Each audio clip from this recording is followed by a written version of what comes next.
population having water, which is a really, really big milestone.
I have to congratulate NWC Minister Samuda on that. In terms of other updates, volunteers, there are almost 4,000 volunteers as at 7 a.m. It's 3,921 volunteers on the site. The ministries will be using them, especially as we get to the Clean Up Jamaica exercises. We'll be using a lot of volunteers there, and we will also use them in our own work in the Ministry of Education. And I should note it is Youth Month. And one of the things we want to do for Youth Month is to empower young people to give back and to serve our country during this month. And so we'll be facilitating a lot of that through the Ministry of Education, Skills, Youth, and Information. All right, the last update I'll give is the sad one, which is in relation to the number of deaths coming out of this hurricane. And the numbers that have been confirmed, I'm just noting these have been confirmed by the JCF. So they have investigated and they have concluded that these deaths were associated with the hurricane, and they have done so in conjunction with the JDF. And so the total confirmed fatalities coming out of Hurricane Melissa now stands at 45. And I'll go through parish by parish. Hanover, 2. Westmoreland, 15. St. James, 6. Trelawney, 2. St. Anne, 1. Portland, 1. St. Elizabeth, 18. So that's a total confirmed of 45. In terms of postmortems, they have been able to conduct 33 postmortems to date, and there are some that they're waiting to do the postmortems on. Hi Diego. So hey guys. that is So I'm the confirmed watching numbers. the Confirmed press number is briefing, guys, 45, and I to know see the updates as those of are today of 45 families that are hurting deeply, really, really hurting. And so as we look at that number, we pray for those families. We pray that God will comfort them. It's a hard time. It's a hard time to deal with the death of a family member, plus be dealing with the aftermath of a hurricane. And so I ask all of Jamaica to please pray for these families as they traverse this very, very, very difficult time. As this number changes, I will get back to you and will give you the latest numbers that we do have. Hey Miles, good And morning. What's up? with that, I will now move to I'm the trying to pause updates this. from Hold our on. guests who are here. And first up is I'm watching the press Commander briefing, Dale. the one that's You going on are live right first now. up. So if you guys are interested, you guys can jump over to watch JIS. Good morning, ministers. Yes. You guys can jump over to watch JIS to see the live updates as of today. So they're saying that there are 45 deaths. I was trying to write down the parishes, but she was going faster than I could write it down. So, but the big ones, I think is St. James. I believe it's 15. If it's not St. James, I don't remember which parish this one is. And then they're saying that St. Elizabeth, there's 18 confirmed death in St. Elizabeth. So as of now, there's 45 confirmed people that died in the hurricane. So that's what I'm watching right now. Don't forget to leave a like on the video, guys. So if you're interested, you can go over to GIS TV or watch GIS, and you'll be able to see the live press briefing. But I wanted to watch it and kind of comment as we go. Colleagues from government agencies, partner agencies, morning to the media, and morning to Jamaica. The outgoing continues to coordinate a multinational, multi-agency relief operation. Don't forget to leave a like on the Lisa. video, Miles. And Still partly not I seeing any run likes. through or skip over some of the things Minister already mentioned. But first and foremost, as usual, I want us to remember and hold dear the families of the 45 who have passed. We remember them. 15 persons have been reported missing. The JCF continues their process of verification through a series of Okay, welfare just listen checks. if them say a date More for than the money that 130 has been buildings have donated. sustained some level 15 of missing. damage, ranging from partial roof loss to complete collapse, while some 30,000 households I wish I could have be been live on displaced. TikTok and Just YouTube at the over same time. 122 communities Maybe I have been can, but officially recorded can't as set up having right now. sustained damage, primarily in western Jamaica, being the brunt of the impacts. Currently, some 88 shelters remain open, with just in across 9 parishes, with And I just can over hear, you can 100 actually hear it. persons remaining in these I'm trying to shelters. use this to see if While you some guys can persons hear me have better remained home, and they also to continue to block rely out the on the fan breeze. shelters as we work to restore access and So I provide hope you guys restoration can hear me at better. schools. I'm happy to report, however, that we are in touch with more than 90% of the Hey, the shelters. amount of plane we have fly past, me need to jump on one In of terms them. of community access, On a plane or we have currently helicopter. two Yes, hearing clearly communities good. which we have classified as maroon. To be clear, Shit. maroon communities refer only to communities that are completely cut off Completely and cut off. solely accessible by air, Solely accessible by ear because there's no where road. no road, be it double or single access, is available. These communities can only be reached by air. Only can be reached by The two ear. communities this morning are Petersville in Westmoreland and Petersville. Duckets in St. James. The two maroon communities did receive drops yesterday, and I'm assured by the time I'm speaking this morning, we'll also Ducket move St. water helicopter James. lifts into those communities. A rising water still continues to affect the communities of Content District, Comfort and Evergreen in Manchester, and Brighton in St. Elizabeth. Hold on, who this a call me? Hold on, Today, guys. we Hold on.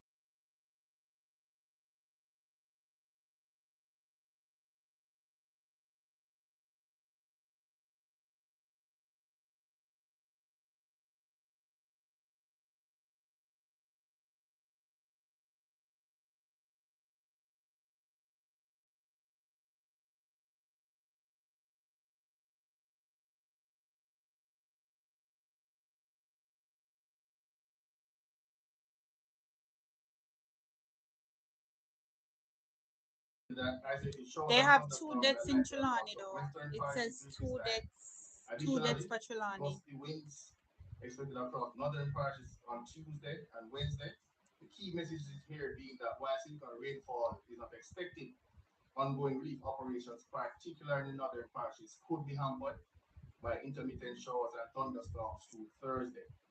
These showers and thunderstorms may be heavy at times. So there's another storm that's Wind coming. impacts may also impact the relief efforts. But away them up next time are coming at the north. Them people are not easy, you know.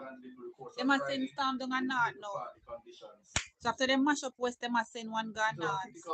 Why them not send one up on them mother? They report the National Water Commission measures as announced before, just over 70% of customers are back with water. As at last evening at 10 p.m., some 34 roadways remain completely blocked. And 34 roadways completely blocked? Oh my God. To these roadways. 34 roads blocked? Are well in excess of 50% of their restoration efforts of persons back in mobile 34 service. roads blocked. That's crazy. Relief and logistics matters. To date, over 80,000 care packages have been delivered to the national system, just over 500,000 meals. 80,000 delivered to the system. Just about 190 flight hours have been utilized to deliver just over 60 relief supply drops.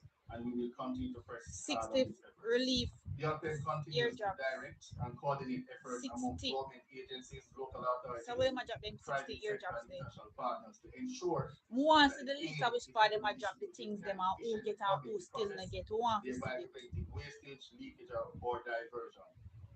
The development of a disaster relief inventory management system is in the final phase of testing and we expect to roll out across Why this thing not this week. moving? This will aid in our accountability framework. To date, locally and overseas Then the combined, one show it and one over who get and who 14,000 them have communities on list forget. have So inputted them a cash move. to our systems with just over Somebody are $400 calling me. I mean, I know million it's who. in those systems. The outcome on behalf of the Hold government of on, me have to Jamaica go has pause also this. Me received not have no in our remote and I stores have to just use over my phone. 500 million. Hold on. Give me a second, cause somebody are coming. I don't know it's who.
Hey, me can't take eyeglass, you know. Can't take eyeglass. Somebody got call and ask me which Rochelle this. Can't take eyeglass, you know. Me sweating to the driver call me. When I answer unknown number, you know, don't call back my phone, sir. Can't take eyeglass. Think of the driver call me, you know. Me not like answer unknown number, but see true, me have a child on the road, anybody could have called me, so I have to answer. Here first, wifey. Rate of aid with over 80% rate of distribution for the relief items. As we move into the restoration phase or the recovery phase, we'll be pushing Hey, out what's more up? items Mom's, you're good. from that package. Don't We've forget to also leave a received like some on the video, guys. significant support for our partners and organizations. I will refrain from listing them all here.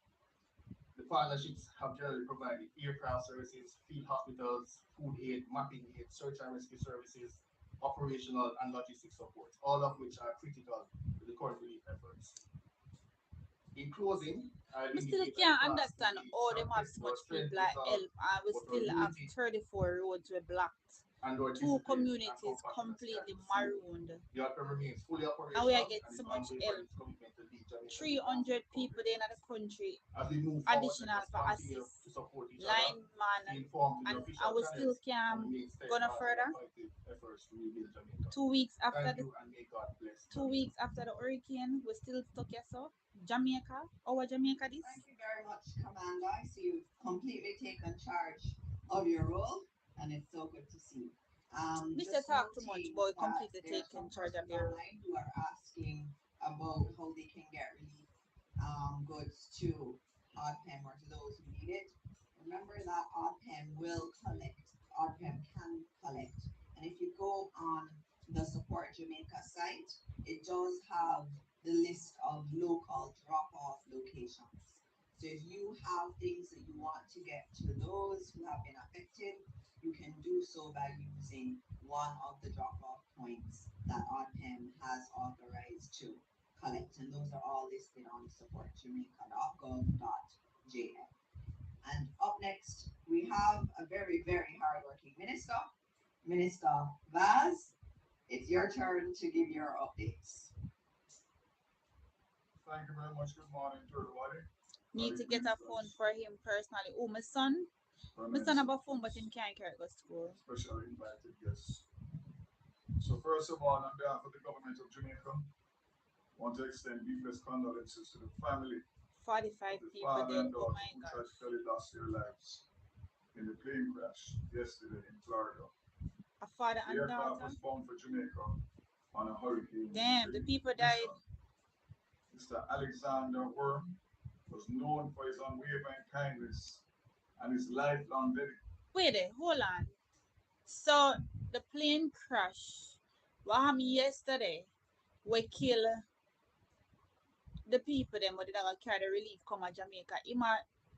offer condolences to them, but him not offer. Let me see if I'm gonna offer condolences to the 45 people them were dead in a Jamaica through the hurricane where them send come a Jamaica. Let me see if I'm gonna offer condolences, cause he must send condolences to the two people that were dead. I carry relief. I mean, you're not about the 45. So let's listen. To serving others, and he has been providing aid to Jamaica since the relief efforts began. My understanding is that he resides in Cayman and is well known by the Jamaican community in Cayman and has always been one who gives and gives So what and make the gives. plane crash? So again, I want to say our thoughts and prayers are with their family and friends during this difficult time. I understand based on confirmed reports that himself and his daughter were tragically lost Woman in him this daughter. accident. And to state So that how make the despite plane the crash? established process, we have landed several relief flights and would have landed this one in good faith based on its mission. As announced on Monday, November 10th, a new protocol has been implemented to ensure that all humanitarian and emergency Him left from Cayman and response crashing in vehicles Miami can and I move come to swiftly through Jamaica. the island's toll corridors to deliver essential supplies, personnel, and assistance to affected communities. Hold Under on. this See arrangement, me I all say? ministries, departments, and agencies, non-government organizations, See me I say him no mention about the 45 people them were dead in the hurricane were confirmed. Him not offer him condolences for the 45, but him offer condolences to the man and the daughter who lost their life, bringing aid to Jamaica. So what about the 45 people that died? What about them? What about their families that is going through a hurricane and also mourning the loss? charitable entities, and international partners and private citizens engaged in humanitarian work are required to submit a written request for toll access to the Toll Authority of Jamaica. Of course, that will be publicized on social media and traditional media with exactly what is required. Um, Requests should be submitted via email to the toll.authority at All them ntw.gov.jm foolishness about or to the you have managing to director send email Jerome.palmer. That's to J go E drive R on O M toll E Palmer at no at charge. ntw.gov.jm. Once I I want to carry make it supplies. very clear that we will be working closely with ODPEM, but we don't want to burden ODPEM. So the toll authority will take responsibility based on the criteria set by ODPEM and handle the day-to-day issuing of these passes. My understanding is that a pass will be approved within hours of receipt, and I'm hoping that the Yeah, watch it, toll Miles. Cause concession this I did pause it, operators so you will know have a live system in I kinda place probably have a where little delay obviously on it. discretion can be used based on situations that may arise I on forgot the to play this ground little at the faster. I'm saying we actual can do it toll. faster cause it's So again, once approved by the toll authority, a letter of authorization granting toll-free access will be presented by drivers at the toll plazas for verification.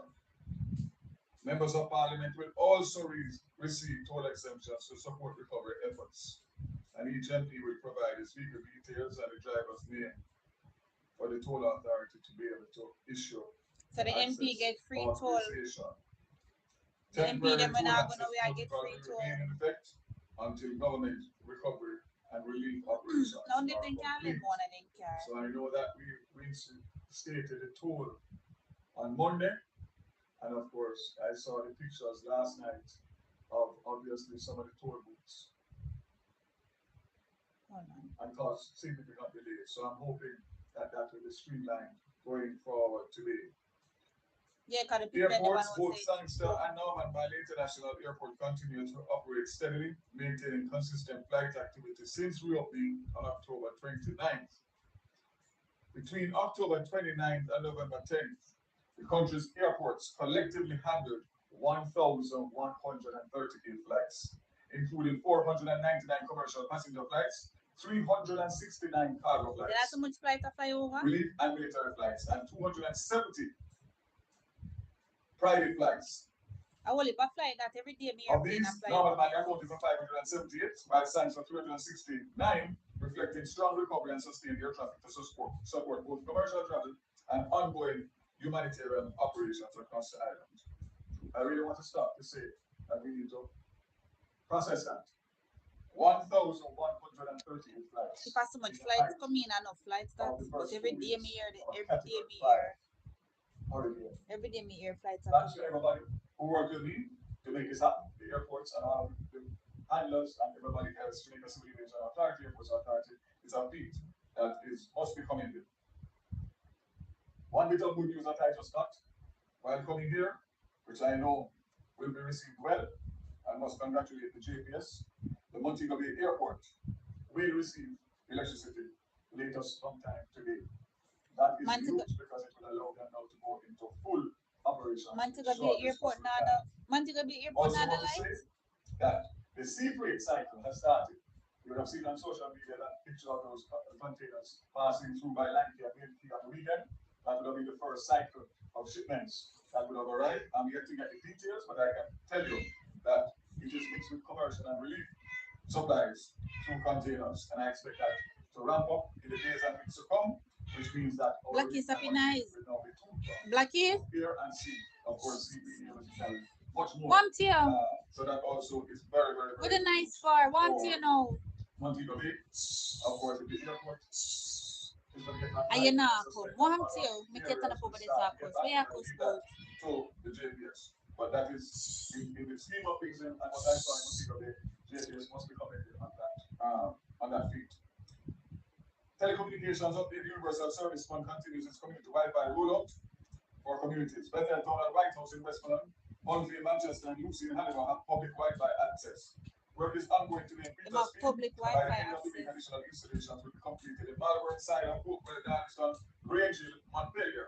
The mobile Wi-Fi unit will be in Lacovia, St. Elizabeth today, November 11th. Again, huge for those affected communities being able to have access through free community Wi-Fi. Them have Wi-Fi, that's why I see them online, but them not in the house. Them still asleep out at work. Especially in all of those At affected least them areas. have Wi-Fi, can ask the help. Today, November 11th, Starlink satellite units are being distributed to the Jamaica Defence Force, JCF, Disaster Preparedness and Emergency Management, Jamaica Fire Brigade, and the Ministry of Health and Wellness to support ongoing operations.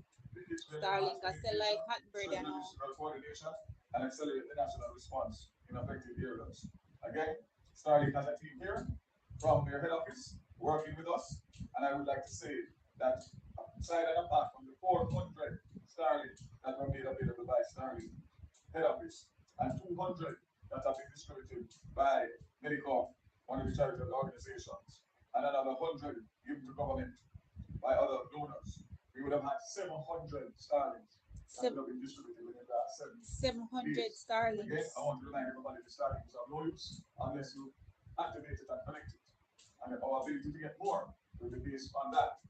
Also happy to say that I found a local supplier who has 250 to 350 Starlink in stock in Jamaica, which we'll be moving to acquire so that we can roll out the full apparatus of Starlink that is required. So Starlink, them have Starlink can take over the place, you know. So digital flow. So we don't know the number yet. We're still compiling, still Cook, waiting you for know. information to come. But the plan is between Starlink and the two telcos to be able to have those 5 parishes covered fully in terms of telco services in the shortest possible time. Flow reports as of November 10th operating at 87% of pre-hurricane levels. Significant strides have been made across the island, and recovery efforts are also advancing steadily. Yeah, the Clarendon has people them 75% face of long, the you know. sites, People them Manchester at face 58, long. Portland at 48, They 48. just a wait for And ask them despite question. considerable challenges in the west, major progress is being made. St. Elizabeth, so now at tired. 26%, St. James 25%, Halifax 27%. People know to wait for Overall ask them customer question. connectivity is Cause right now, all of them I tell you right now. 73% of those fixed network facilities back online. Digicel has restored 57% of its mobile network. The fixed and business networks are performing 57% better digital. at Oh 89% God, and 57%. 75% restoration. 80 Welcome to other Manufacturing flow and With 57% for with digital. Oh God, stabilized man. service in these areas. Slow flow are Again, going better than digital. Flow and Digital are working hard to make sure that they get connectivity, and I'm working with them to get some additional spectrum so that they can even improve their service during this time. Energy update fuel supply. Very happy to say that most gas stations are almost fully backed up in terms of the areas. There's one or two sites in Montego Bay that are still not up, but fuel distribution continues to improve, which is very important, obviously, for the recovery. You not carry your As phone. the distribution networks remain stable, and they can confirm a new cargo arrival today, November 10th, which will further Fully. strengthen supplies. Also, I've gotten a number of requests for permission for temporary gas stations, which are being processed, which will be able to fulfill the demand in areas where there's no fuel service. And those will have also marine fuel for some of the fishing beaches that are backed up in terms of ability to go out to sea. Hydrogen repairs continue at Montego Bay Oh, I Terminal, scratch and my partial foot. operations are expected by the end of this week, with full restoration within 2 weeks. Oh, what is a scratch on my Importantly, foot? fuel supply remains at healthy levels between 2 and 3 weeks of storage, and over 20 million liters of aviation fuel are currently in stock. All aviation fuel So deliveries about are the on board Starlink, the Starlink from I Kingston work, Terminal because clearly a from 3 Starlink I a.m. take over, to you 7 know. p.m. We can't daily. afford So we're Starlink. good to go there. Right now, JPS believe is one here. digital. Me so tell them to So come I'll give come them take their off. opportunity. Me But just so to tell them say to come that take off in service. So me as of November 10th, and just go and 51% use of the flow JPS customers have the power restore. The at Rochelle this Spirit point. and parts of the town center, Then at the can same time come Spain take Hospital their and gas Wi-Fi. station back on the grid, which is huge. So, in closing, across every area from fuel to power, communication to Should that transport, scratch me? the story is the same. Steady, determined progress. The government continues to work hand in hand with our private partners, the utility companies, the telecoms and emergency teams to restore full service across the island as quickly and safely as possible. 2 weeks We ask for the public's continued patience and cooperation every day as we're getting closer and closer Nah, no patience. to normalcy in these areas. I want to say what I've noticed, especially over the last 11, 12 days, the Jamaican spirit is alive and well. And I ask every Jamaican here and in the diaspora to continue to do your part, no matter how small it is, in the days, weeks, and months to come. Because with your help, the government of Jamaica will be supported in this huge task of relief and recovery for Sorry. Jamaica after the passage of Hurricane Melissa, a Category 5 storm hurricane. So again, it is not unnoticed. And the fact of the matter is, it is what is helping us to be able to Yeah, my overcome foot has scratched me. the I want me opportunity touch. just to make it. Some not scratch me like Thank you very much, I don't even know what to Minister. say. Those Like were how all it. very comprehensive updates, and I hope everybody was listening because we got some very important information, things that give us a lot of hope. And it was so good to hear about the telecoms and infrastructure and what has been done by Flow and Digital. Thank you. Also, in terms of JPS, thank you, thank you, thank you. The airport being able to have the Montego Bay Airport being able to have electricity is a big deal. And So so why we didn't have have all the electricity teams that are so working, long? and they are working hard. They're working non-stop. And you're gonna Montego absolutely Bay Airport better than Kingston JPS, we Airport, you see know, because Flow and Kingston Digital. Airport now I maintain. remember seeing So why some didn't I set up gentlemen with Montego their Bay phone and caps open on it up quick and near to fast? Let the Holland people them Mountain where they were can come in, hauling come help them all fly. of that wire or whatever it was. And it was really heavy. It was really heavy. It was And they were really sitting heavy. It there was and they were really just heavy. dry on their face and they Move didn't your want to stop backside, yeah, to man. speak to them, and they were just so happy to be able to help where they can. And that truly, Minister Vaz, as you said, is a Jamaican spirit, where we're all doing what we have to do in order to support those who need the support. So Boy, thank it you was again really for heavy. being Move here your and thank you backside, for all yeah, the work man. that you're all doing. We are going to now hear from Minister Mackenzie, the co-chair of the committee that has been established by the Prime Minister. Should I leave this on speed? And Cause Monday, I'm good morning, Minister. gonna talk Morning, slow. Minister. Morning, Minister Barnes. Morning, ladies and gentlemen. I just want to start off commenting on the aspect of the You're grey out, I know. just also speak quickly to the fact that in the daily newspapers and in the media, specific reference has been made to a number of Hi, things, Aubrey, what's up? especially in Westmoreland. about the Don't lack forget of to leave a like on the video, basic guys. Please leave a needs, like on the video. supplies, and lack of security. I just want to give the country assurance that all the shelters that was outlined by the new Director General of Then Marketing just wait for asking questions. is fully equipped, not just with food supplies, Don't talk about the but shelters. with It's fully adequate equipped. security. Listen to me, man. Don't make me dark up in the place there. What do you mean by the shelters them fully equipped and the people them say no bed not even don't have the shelter, no food they don't have the shelter.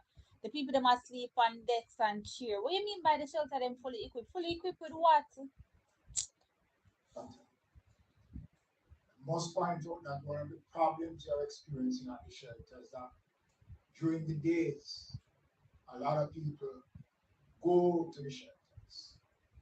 They don't actually stay at the shelters, but they go to the shelters during the day. So when one go there, they find this huge crowd. It is not because the shelters is overcrowded.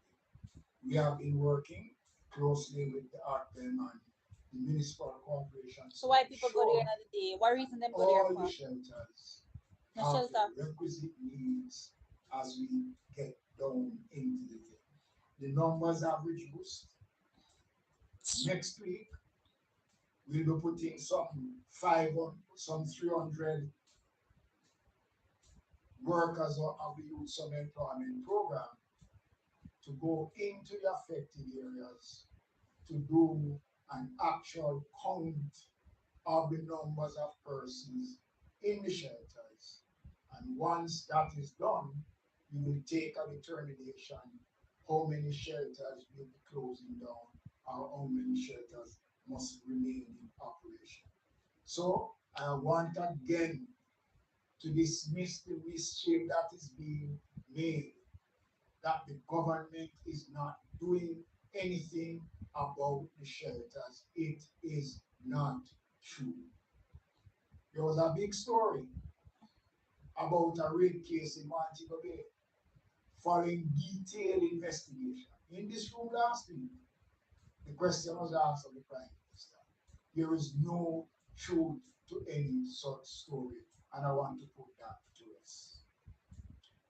The other area that I want to touch on is the backlog of garbage collections and the debris as an effect of the hurricane.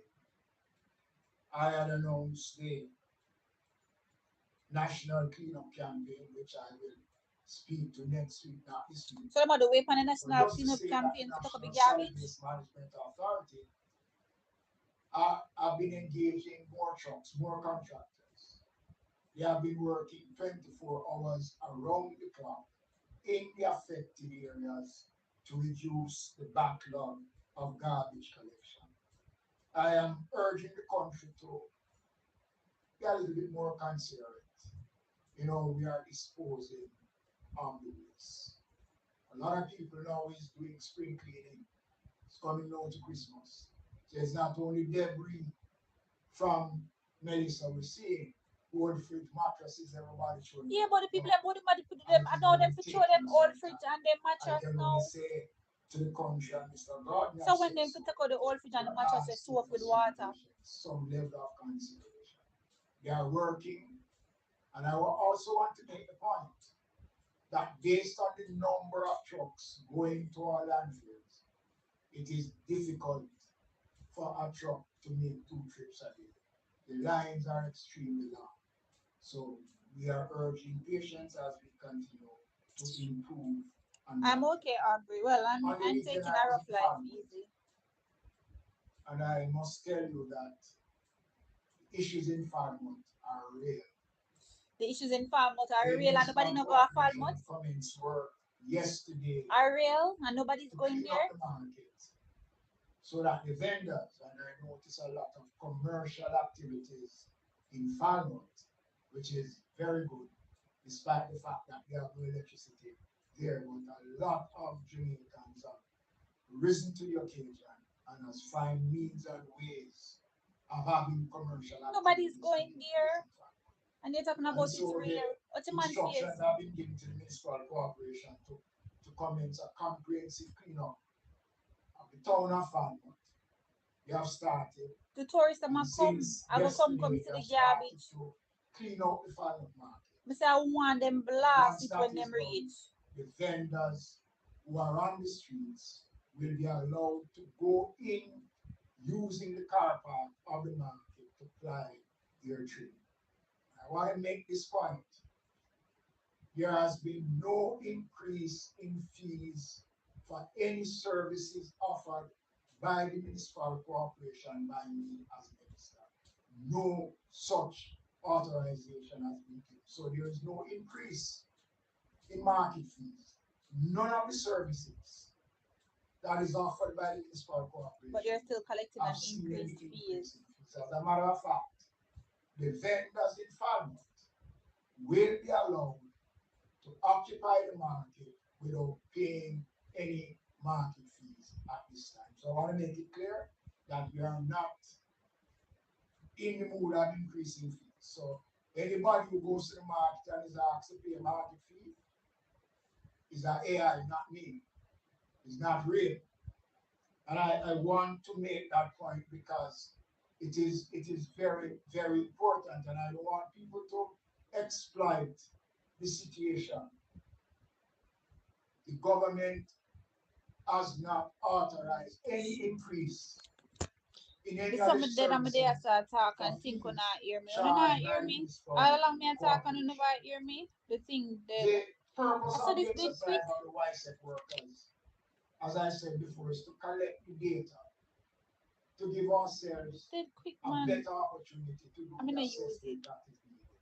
The ARPEM, the Ministry of Labor and Social When you never Security, hear me and me I and talk so local long. authorities have a vested interest in ensuring that the numbers of persons that we are providing for are the genuine people that really needs the relief supplies. Once we would have concluded that, we'll be moving to another stage, working again collectively across government to start to do the assessment on damage that has been done to homes and properties across the country. Some of that have already started by the Ministry of Labor, working with our PEM and municipal corporations, but in the parishes that have been affected mostly, those assessments have not been, has not commenced as yet because of the real concerns in those areas. Final point I want to touch is St. James Montreal. I will be meeting shortly with all the mayors from across the country to look at the state of local government and its resources. I want to say to the country that the local authorities have been severely hampered by Melissa's passage through Jamaica. When I saw the infirmary in Falmouth, tears came to my eyes. Oh God, poor There's thing. no way that that infirmary can go back to that location. And I'm going to be engaging Minister Grange because Falmouth is protected under the National Heritage Trust and a lot of the buildings in Falmouth. But we have to come to the realization that Melissa has given us a different light on how we operate. The fire station was devastated by Melissa. And so, in terms of going forward, those discussions have to commence because we cannot. I spoke with Minister Tufton yesterday, adjacent to the shelter is a facility that holds social cases in the hospitals. Over 50 of those patients have to be removed. They cannot go back to that location. So I am urging persons, those who have relatives who you can afford to take, please to take them because it is just not possible to house people in those facilities. One of the infirmaries operating from a school.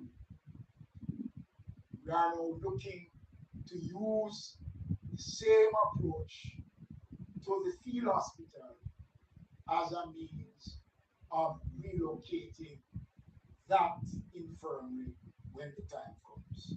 I want to echo Minister Vaz's sentiments by saying that the government is working. There's no denying that we are doing the right things. We are listening. There are a lot of Jamaicans out there who was joining, but the country must understand that this is going to take time. It's going to take effort. It is going to take cooperation. Last thing I want to say, after the controversial, we don't need the politics into the relief supply program.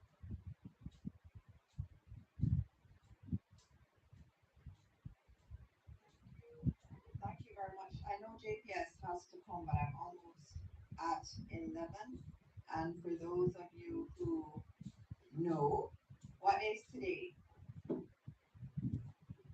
Hmm, I'm a teacher, you know. Class, what day is today? Today's Tuesday. Yes, it is Tuesday. But today, today is Remembrance Day. Only Minister Vaz is going to get the prize today. And I'll have a lollipop for you, Minister Vaz. So today is Remembrance Day. And that's why we're wearing the poppies. And for those of you who remember, class, Remembrance Day is a day where we honor members of the armed services who have died in the line of duty. It's an important date celebrated across the Commonwealth. There are many Jamaican men and women who would have served in World Wars One and Two. And so today is a day that we honor them. And usually, why is it today? It's for you to remember in your history books, look it up. The armistice came into effect, which is kind of like the ceasefire and the ending, came in effect the 11th hour of the 11th day of the 11th month. All right, so that was World War One. That was when it came into effect. And so every year at 11 a.m. on November 11th, we offer a minute of silence. And that's why I didn't bring JPS up yet because we're almost at 11 a.m. for us to do that. And it's very important that we do remember the role that we have played in very important wars like World War One and World War Two. Jamaican service were really important members of the armed service at that time. And so today is one of those beautiful days where we can celebrate. And if you see any member of the armed service too, it's an opportunity to tell them thank you for what you have done and for your service. And so we're at 10:59, and I know my other watch says 11. So given that it is 11 a.m. on the 11th day of the 11th month, I ask you to join in a moment of silence to remember those who lost their lives. Please stand.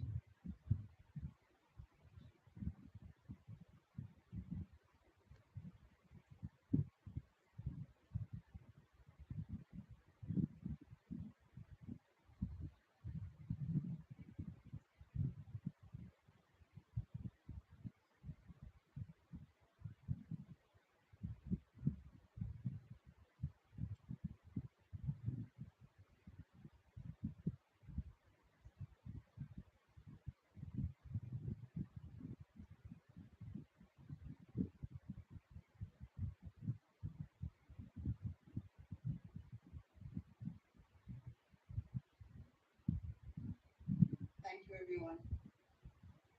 And now you can get your JPS update. Hugh Grant, sorry for the delay, but it was an important one.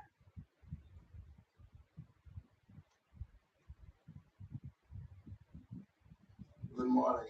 I will give you the good news, Minister. Thanks for that.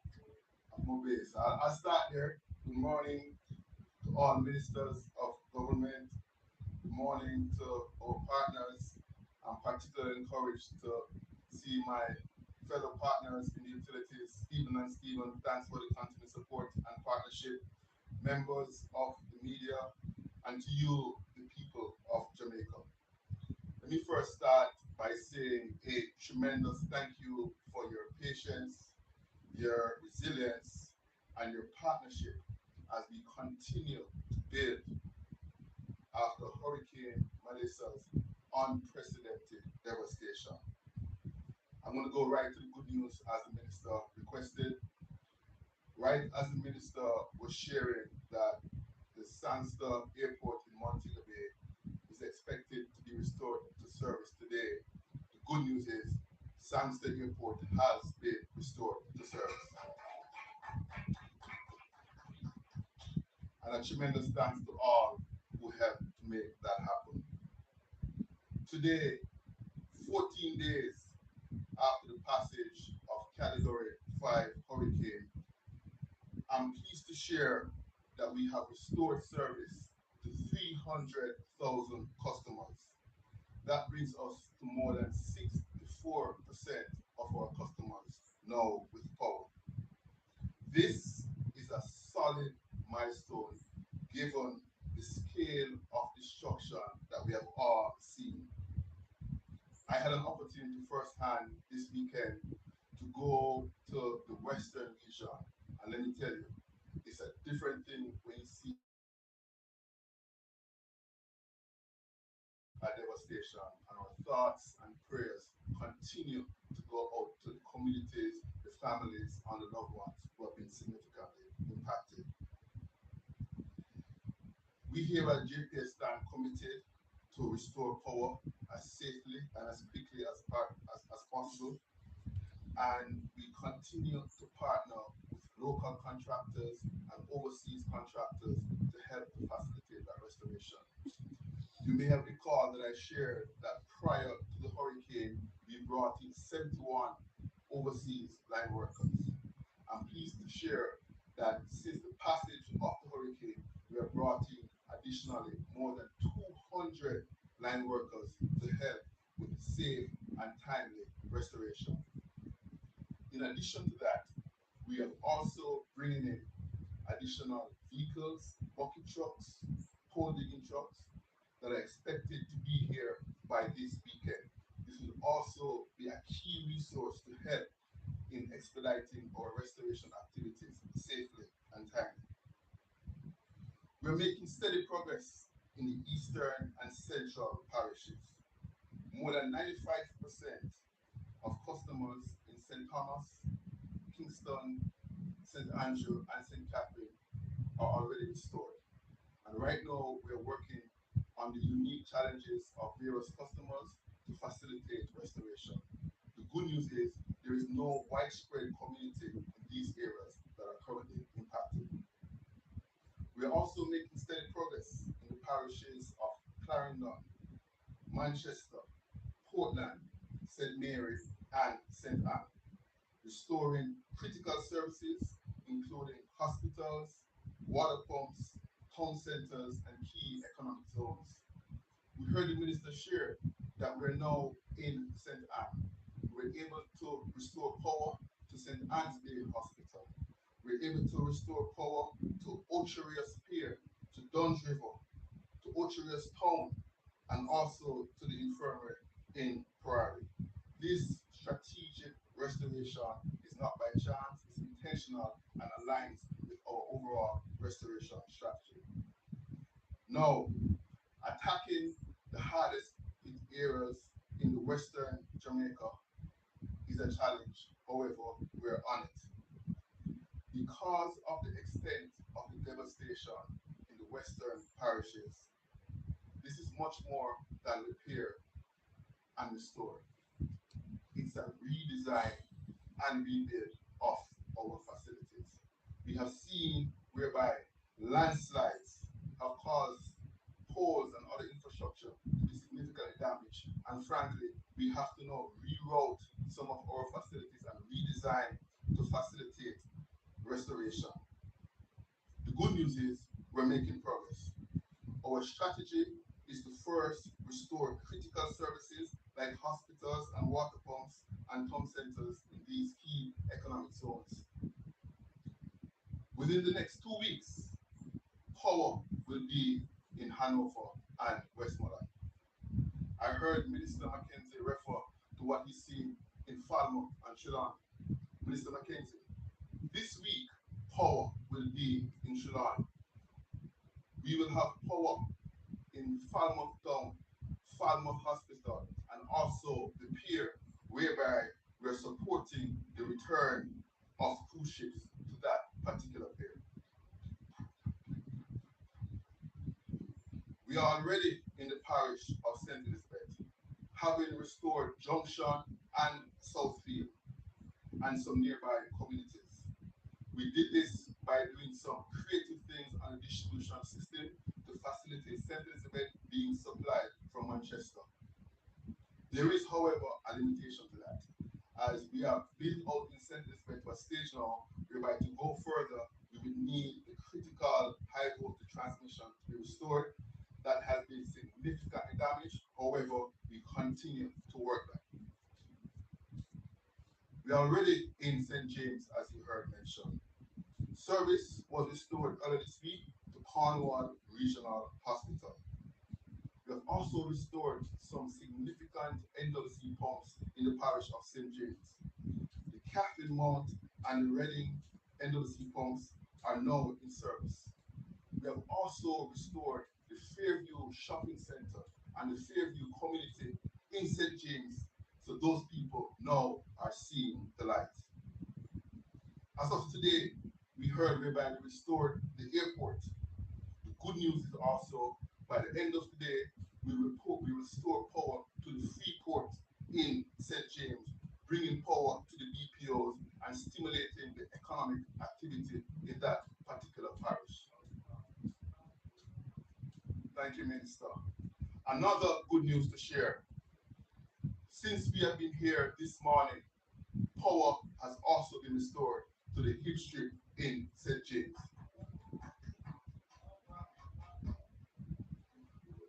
We know that those without electricity is asking the question, how soon will I be restored? I understand the inconvenience when there is no power. Some of our very workers here at JPS are part of the very communities that are significantly impacted. So I understand it. I get it. But be reassured that we are committed to be steadfast and strategic in our restoration activities. We are making progress in advancing our damage assessments. Frankly, some communities we had limited or restricted access. That is now improving. So we'll only make greater progress with our damage assessment. As we make greater progress with our damage assessments, by the end of this week, I will be giving you more detailed updates in terms of restoration timelines and parishes and communities. My fellow Jamaicans, let me reassure you that JPS will not stop until we restore every community, every customer, and every business at this moment in time. Our teams are working 24/7, 7 days a week, under challenging conditions, frankly, rain, mud, to safely and timely restore our customers. To our customers, to our partners, to the people of Jamaica, thank you for standing with us at this unprecedented time. Together, we are building back a stronger Jamaica. Thank you very much. Thank you. You notice I didn't stand up this time, you. I gave you all your time. You know why? You're giving us good news. So when you come with good news, you get all the time you want. All right, thank you. And of course, we all know when JPS is back up, or water systems can come back up, and Flow and Digicel can get to have their service restored. And so we're all very happy for all that hard work that is happening. I just have two quick updates from our cabinet discussions, and one is actually sort of an answer to a question that's been sent in by a journalist about the traffic and the fact that there is so much congestion that's coming from persons going to find their families and friends in St. Elizabeth and Westmoreland and causing tremendous traffic. In cabinet, we did discuss it, and one thing that's being looked at, and there is not a final decision on, we're actually exploring the use of curfews overnight. So, for example, in Holland Bamboo, if you see it, there are parts of it that's single lane, and that does cause a lot of congestion. The teams have to go in and clear away all of that bamboo. That cannot happen unless we have the space and the area clear for us to do that. And there are other roads that we do need that to have no cars on it for a period of time overnight. And so we're exploring having some periods overnight where we will not have traffic flowing in the areas so that that needed work can be done. But once that decision is taken, we will come back to you and let you know which roads, which areas would be affected so that we can clear things out so that you have smoother passage towards St. Elizabeth and Westmoreland. So that look out for more information on that at our next press briefing this week. In addition to that, there's been a lot of discussions around temporary housing. There's several individuals and families that have been displaced because of the hurricane. Now we have them in shelters, but that's not the best facility. And I've seen children in the shelters running around, and it's not the best environment. And so the government is looking at temporary housing facilities that can really honor the dignity of these people, because you want to think about it. You know, if we were in the same position, we would want to have a facility that we felt honored our dignity. And so whatever we want to do for ourselves is what we want to do for other people. And so as we're doing these discussions in cabinet, we are looking at something that is good for people, not just throwing up something for individuals to go. And so those conversations are ongoing. We've already gotten some quotations in terms of what different options there are around the world. We're getting some international support in terms of what has worked, what has been used elsewhere. And so we're working through that. We do have cabinet continuing on Thursday and Friday, and so we will be looking at that and getting more information to you on the temporary housing solutions. The other thing that I needed to point out before we get to the questions was the National Days of Prayer. And the Ministry of Culture has noted that the National Days of Prayer will be held on Saturday, November 15th, that's this Saturday, and Sunday, November 16th. And this came out of a meeting with religious leaders where a national religious and faith based hurricane task force was set up. We're a praying country and we know prayer works. And so this was very important, and you'll get some more details on the National Days of Prayer that will happen this weekend from Minister Grange. All right, so we're going to now open up to the questions from our media partners who are here. And I'm just checking if there are any others online. All right.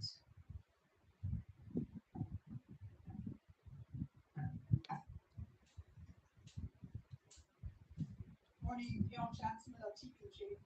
First question, you heard the death toll that missing. Is there any estimate of how many other deaths are being investigated to ascertain whether or not they're connected to the hurricane? Also, there's been a suggestion to pass purpose-built legislation to frame the recovery effort. Is Cabinet giving any consideration to that? Third, continue to ask about the Independent Oversight Committee. Last press conference, you told me Cabinet was continuing to talk about it. And my final question for now has to do with proactive disclosure. Can't, why isn't there some kind of mechanism via online, website, whatever, to give real-time information in terms of the recovery effort? Money coming in, for instance, expenditure, things like shelters, recovery drops, relief drops, I beg your pardon, all that kind of information, JPS, AWC, all of that could be wrapped in so that anyone can access the information as opposed to this very tightly curated way of delivering information via the press conferences that's happening now. And for clarity, I'm not saying don't have the press conferences. I'm saying we have to share. All right, those were several questions. I don't think I got all of them written down. But in terms of the oversight body, there is going to be an oversight body, and I should let you know that yesterday in cabinet we were looking at the overarching governance framework, looking at what has happened globally. So our international partners were there with us, including the World Bank, looking at what has worked globally. Because one of the things you want is to make sure that whatever we do in Jamaica, we don't have to reinvent the wheel. We had an office after Hurricane Ivan that worked. We also have what has happened overseas, and we're looking at what it could look like in Jamaica.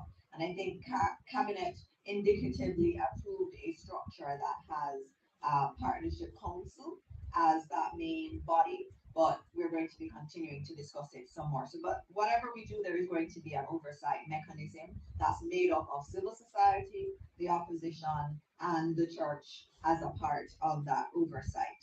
In terms of proactive disclosure, I think you are correct in terms of the financial intake, and this is something that we need to note.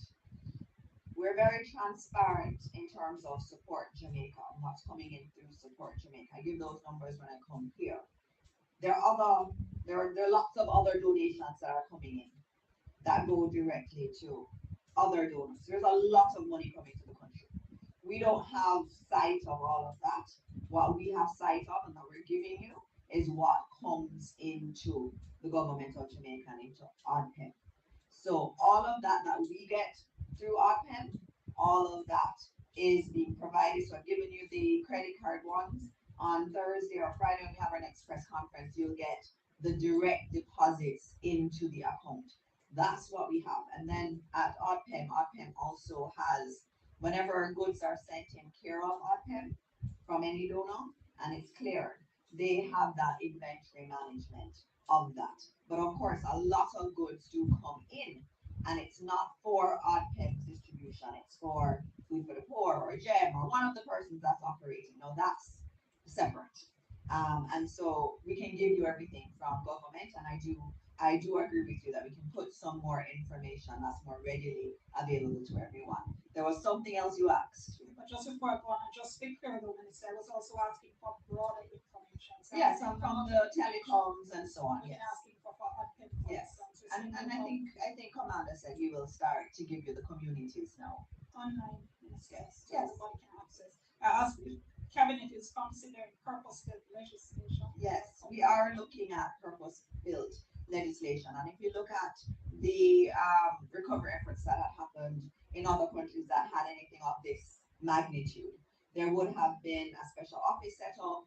It would have had specific legislation towards it, looking at procurement. You know, in our jurisdiction, in this country, procurement takes forever. I mean, we're trying in the Ministry of Education to do some procurements that are taking years.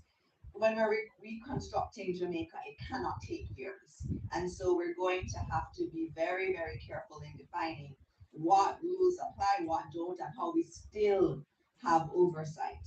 And so that is being worked on, and we believe in the next week or two, we'll have a submission in cabinet, before cabinet, to approve the drafting instructions for that special piece of legislation. And finally, if there's an estimate of how many deaths, other Okay, deaths I are have- investigated. I have that one for you under investigation, nine other ones. Good morning, Jerome Williams from Jamaica Observer. You mentioned about the consideration for temporary housing. My question is there a reason why that wasn't considered earlier, seeing that people would have been homeless for 2 weeks and counting, and also is there a potential timeline that is being discussed as to when we start to see this temporary housing? Question for Commander Kim. Um, you mentioned that there is projected rainfall starting today in parishes in the north. Is there any consideration for any plans as it relates to people who are still homeless as to and people who are in flood prone areas? All right, in terms of the housing question, I think the cabinet has moved very quickly in terms of housing. The first thing you have to do is to do your assessment.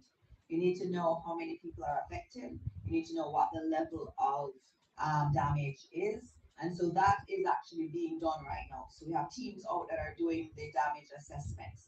Some people can recover. And when you go across Jamaica, you see that spirit. There are persons who are, getting their zinc, finding back the zinc and putting it back on.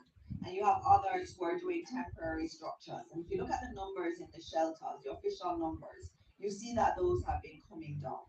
And so for us as government, we understand that there is a problem. Some people are working really hard to help themselves and some can't.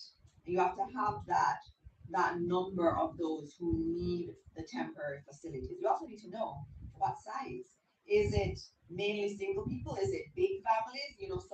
Some homes that have been destroyed may have had 3 or 4 families living on that one piece of property. So you have to do the assessments. And so what we've done now is to start to get quotations on a range of different kind of solutions for maybe an elderly person who's living by herself versus a family that has several people in the home versus one that's more communal in living. And so we have those quotations and we've been looking at what's the fastest way. And remember I spoke about dignity. You don't want, as we would say in Jamaica, you don't want any kind of solution. You want something that people feel okay going into and that they feel good about themselves. You don't want to just have them feel like they're just a charity case. That's not what we're about. We're about giving people decent houses. And so we're trying to marry that with how quickly it can be manufactured. And so I think we have some solutions that can be delivered to Jamaica within 30 days and you want something that isn't going to fall apart when a heavy gust of wind comes or rain falls. So that's also important. I've heard people speak about tents. I mean, that is obviously something that every country that's gone through this kind of disaster has looked at. We've looked at it too, but as I said, we want to make sure that whatever we do is semi permanent and that is actually structurally sound for those families to go in. Adhem, you have a question too. Yes. So I won't add to what Mr. Gibson indicated, but what I say is that we would have been monitoring the cold front coming from the north and assisting that was coming from the south since last Thursday. And my direction to the various NGOs and government agencies was to cause for the roughly 45,000 tarpaulins on island as at last week Thursday to be distributed. More than 80% of those have been distributed, particularly because we were expecting this event to occur. So immediate shelter needs, and then we can go to the more long-term matters that we just spoke of a few seconds ago. And also, I should just note that there is a lot of thinking happening because this morning I would have seen in one of our groups that we have that we were pre-positioning some food supplies to areas where there is a risk of them being cut off again because of the rainfall that's coming. So there's concern about landslide, and so today we actually have helicopters out pre-positioning food just in case it happens. And so we're doing the best we can in terms of anticipating what's going to happen. But you did mention the flooding too, and I'm going to try to get someone from one of our geology teams to come in because the aquifers are full underground. And so there are some communities that are seeing flooding because of that. And there are other flood prone areas that we know that the aquifers are really overfull and they may actually start to see rising waters in those areas. And so we're going to give you some more information on that because that's something we're also monitoring. All right. Who's next? Question? Hi, good morning. Good morning. Abigail Barney from Nationwide News. I have I two was gonna questions. say you don't look like my hair. I have two questions. Sure. One for Commander Gale and one for you, Minister Morris Dixon. Firstly, for Commander Gale, you mentioned that you've received just over $400 million in cash donations. I wanted to know if that 400 million is in relation to pledges on the Support Jamaica platform for aid from foreign countries, and for Minister Morris Dixon in your capacity as Education Minister. We've received some reports that schools in affected areas are not being lenient with some of their students who've been affected by the hurricane supplies or uniforms. These schools are not allowing them onto the compound if they're not in uniform. So I'm asking if you've been made aware of this and if you can speak more about it.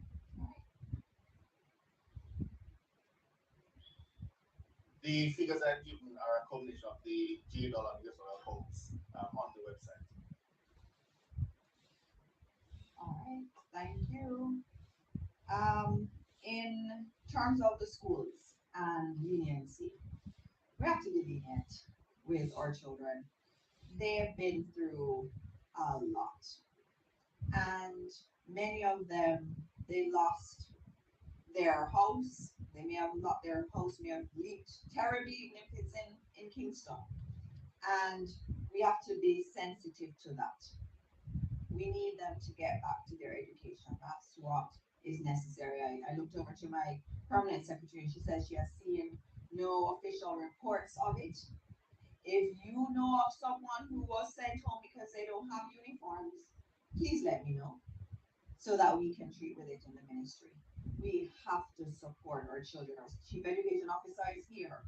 I know her. She's going to go find uniforms and she's going to call the principal and say, we need to support our children. And that is the stance we take in the Ministry of Education.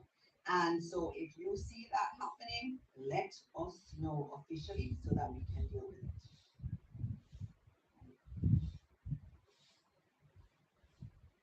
Sarah, you're such a star. Let's hear the question this week. Good morning, everybody. I am with 18 Degrees North, Zara Burton, and I have 5 questions. The first one is regarding Prime Minister Andrew Holness. Last week, he said in the cabinet meeting that he was about to go to, there would be discussion on allocation of expenditures, and that Minister Tupton had put in quite a hefty bill, and you said under your breath as well that you also had your portion. I wanted to know if we could get a breakdown by ministry at this stage of the game, what the allocation of expenditures was at last week's meeting, and so what each ministry is working with. Two, as journalists and members of the public, it is particularly difficult sometimes to get information on expenditures and revenues coming in a timely manner. It's something we complain about over and over again. The ATI Act has not yet been amended, even though we've been asking for years about it. I wanted to know if under this situation with Melissa, there are some sections of that act, specifically two things that jump out at me. The government agencies have a way of often saying that this is commercially sensitive information that they can't give out. Two, they often say, especially during COVID, for instance, when you ask for contracts from donors with COVID vaccines, that information is not available, or a legal opinion is being sought as to whether that information can be made available because there are some sensitivities in the act and exemptions in the act related to foreign relations, if it would compromise anything related to confidential information from international partners. We, I think, as members of the public, would want those items relaxed in the Act, the ATI Act, so that we can, in fact, get the information without those exemptions being considered for the purpose of this recovery and for accountability. All right. I'll come to ATI separately when you finish this. All right. Okay. So that's number two.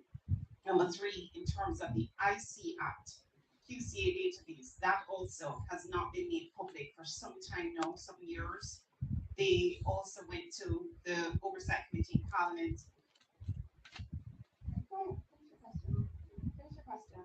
Oversight Committee in Parliament to speak about the idea that there's a particular section of the IC Act which bars them from giving the QCA database on a quarterly basis as they used to do. Again, just wondering if anything can be done to relax that, any kind of emergency legislation that can come to the fore so that that can be relaxed, so that the QCA database can continue to be published, especially during the Melissa period. That's three. The fourth thing, you mentioned the temporary housing, and I wanted to know what kind of quotations and for what kind of housing are you considering at this stage? I realize that you said there are quotations being sought, and I also wanted to know, as a part B to that question, I know you mentioned the churches for the National Prayer Day. I wanted to know if the churches have also been approached about opening up maybe some of the dormitories they have for missionaries to house some of the people that are in fact without shelter. Five, the United States yesterday gave an additional US $10 million worth of aid, 22 million in total is the amount now. I just wanted to understand because I was reading about Hurricane Maria in Puerto Rico, and one of the complaints in that jurisdiction, I realize it's a totally different situation in that Puerto Rico is tied to the US, but one of the complaints in that situation was that the United States mainland contractors got most of the contracts. Just asking if in the US case, if there was any kind of stipulation that any US contractors would have to be hired in order to get this aid, anything like that, that you could communicate with us as well as any other international donor partner that may have made those kinds of indications. All right, thank you for your questions. That was quite extensive. Some I can answer, some I cannot at this point. All right, in terms of allocation of expenditure, what we would have done was each entity would have gone to cabinet and given their initial assessment of damage. So agriculture would do it, education would, but none of us have finalized any estimates of damage. And so what we would have done was go and give our indicative amounts. So that was what would have been discussed. So there's been no full allocations as yet to us because what the Ministry of Finance has to do, you can think about it. Every single one of us is going with this big bill. Every ministry is, and every ministry has been affected. And so what has to happen is the Ministry of Finance has to figure out how much money it actually has and then look at the requests that are coming in and then make decisions. It will say, I see you have asked for 2 million, but based on what we have and the need to share it, we can only give you one. Can you work within this one? So it's a process that happens, and we're in the very early parts of that. My official numbers have not gone in because we've not finished our full assessment of our schools. And so when that happens, it will go in. But we would have given an indicative amount. So there are no full allocations have been made yet. In terms of information on expenditure in a timely manner, you were talking about the Access to Information Act. That is something that I think we have committed to reviewing and doing a joint select committee where everybody in the media can come and make their submissions because that piece of legislation needs to be looked at in its totality. And so that's a commitment that has already been made. And as we move past this emergency phase, I know we'll start looking at that. Can't speak to the IC Act, but I have purview over the access information on it, so I speak on that one. In terms of temporary housing, we're looking at all options that are available to us. Obviously, you do your initial, you look at your initial stuff. Who is out there, who has things. There are people who will call you all the time, say, look at this solution, look at that solution. We've just really been looking at it. But we're going to have some kind of procurement mechanism because we can't just choose one. Oh, we like you. That's not how things work with this administration. You have to go through a procurement process that's very open. Obviously, it's emergency rules we're using. But just because it's emergency rules doesn't mean it's a free for all. Emergency rules still indicate we need value for money. And so that's the way we're looking at it. And as we get more refined, we'll give you more information. Churches using their spaces as dormitories. We really encourage church to do as much as they can. And there is a committee led by Minister Grange on that, and they're looking at how they can support more broadly. In terms of the aid from the US, we're very, very happy to get that visit yesterday from the Undersecretary and the commitment of $10 more million in aid. I know of no stipulation that says we have to use US contractors as a part of that. This is aid that's being provided to us, and we've been very grateful for the aid, and I haven't seen it in any other jurisdiction either. All right. Just to make a point, please, sorry to interrupt you, Minister. The idea that the ATI Act will be reviewed, I was trying to say with the IC Act and the ATI Act, if in the same way that we've had to essentially activate emergency rules around procurement, I was wondering if there could be some emergency legislation regarding the ATI Act and the IC Act that is presented to the Parliament for discussion Right. to relax some of the rules around it. That's all I'm saying. Okay, well, we're really focused on relief right now, and obviously, as things emerge and as questions are asked, we do explore them and see if it is a possibility. But right now, the key thing for us really is getting food to people and getting shelter to people. And legislative changes are important, but that's not been the focus right now for us. Right here, and the one, Katie Boyd and Stephen News. I have two questions. Did you hear that? NCU FM News. Yes. It's always nice to have the non-traditional ones here with us. Yeah, so this is regarding education.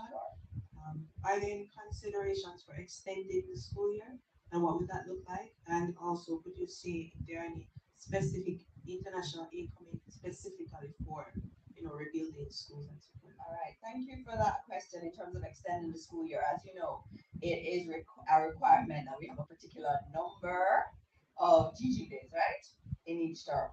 And so that's obviously been affected by the hurricane. We don't make those decisions without consulting. So we do have to do our consultations across the system.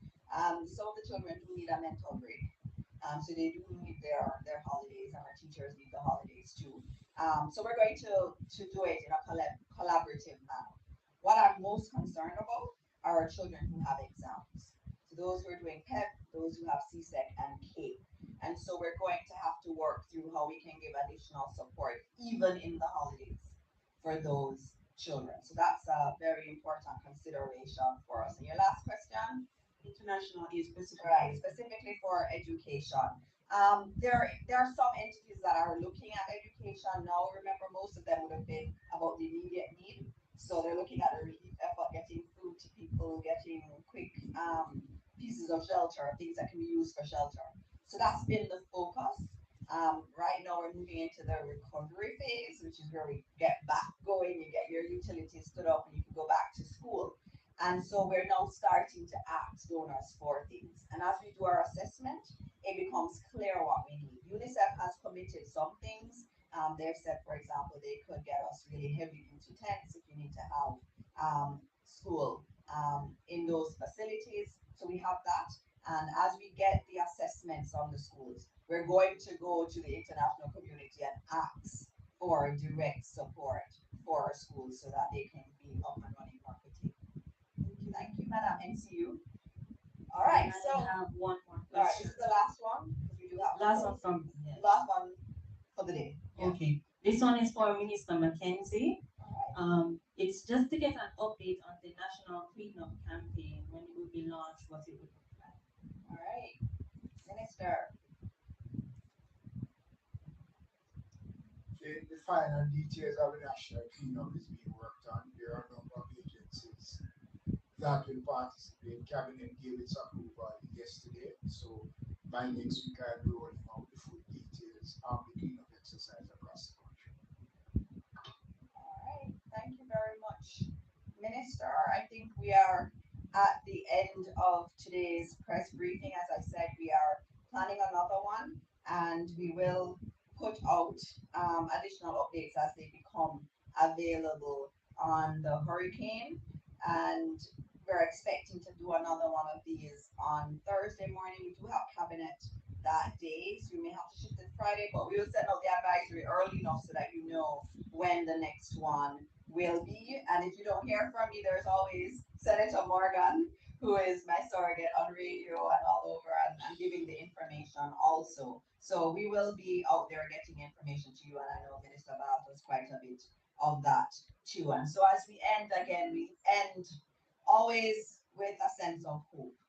And today we got a lot of hope, especially when you heard from JPS today. And we're so grateful to you. And as I've been going around, you had issues with service and Flo and Digital. I see you working. You're working really hard, and we're seeing it getting better and better. And so we thank you. And then on the water side, to be able to get to 85% by tomorrow is a big deal. And so there's a lot of work being done by a lot of people who are also affected by this hurricane. And all we can say is thank you, thank you, thank you on this Remembrance Day. And remember those who fought so bravely for our country. We also remember those who we lost during this hurricane. 45 special people. They were special to their families, they were special to their friends, and they're no longer with us. And that's a pain that we're going to feel for a long time. And so, as we close out today, we close out by again praying for them, praying for their families, praying for all those in Jamaica that have been affected by this hurricane or who are hurting for whatever reason. We pray for them and we ask that God will continue to bless this country, bless our utility companies to continue the work that they're doing, and bless all of the people who are doing the work to get us back up and running. And so, as we close today, as always, we ask that God bless every Jamaican and God continue to bless this beautiful country that we call Jamaica land we love. Thank you.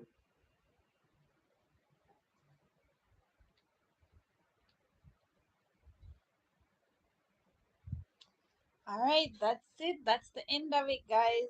That's the end of it. Like, I honestly, I don't know what to say. Like, I'm happy to hear that power has been restored to the Sangsters International Airport. That's very good, right? To see that JPS is working. It's really sad to know that Digicel, I can't remember the number right now, but in the 50s or 60s% of customers restored, right? And then Flow, I believe, have 87% customers restored, which is very good. So, I mean, it's progress. I'm glad that we're progressing. I'm just really, really disheartened to hear that 45 people confirmed so far to be dead. I've heard that it's more than 45, right? But based on the test that they've done to see or to confirm, or the autopsy to confirm that it was actually from the hurricane, right? And not some unscrupulous act or so. So I mean, I'm not even sure, but it's good to get some improvement, right? And to get some updates on what's going on. All right, guys, I'm gonna take a break. So I'll see you guys later. Don't forget to subscribe. Don't forget to leave a like on the video, and you can comment, all right, or recommend videos that you want to see as well. Later, guys. And Executive Farm 1981. You're saying I should smile. There's really nothing to smile about, honestly. With what's going on right now in the country, it's really crazy, you know? But yeah, maybe next time we can have a smiling video. But later, guys.